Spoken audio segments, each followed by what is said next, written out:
Rozhovory nám vytvárajú priestor na získavanie vzácnych informácií.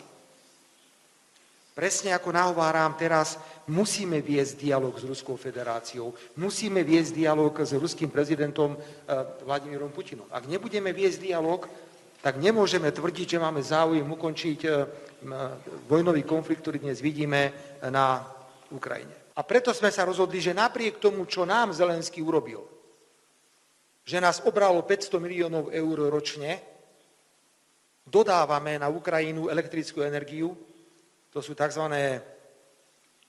Špeciálne zásielky elektriny, keď im zlyháva energetický systém. A my im dodávame, či tomu veríte alebo neveríte, aj plyn. Napriek tomu, že z východu na západ už netečie. Ja si myslím, že pri povojnovom usporiadaní Ukrajiny je treba sa vážne rozprávať o vlastníctve plynovodu, ktorý ide cez Ukrajinu, aby sa nestal naďalej nástrojom pri vydieraní jednotlivých krajín.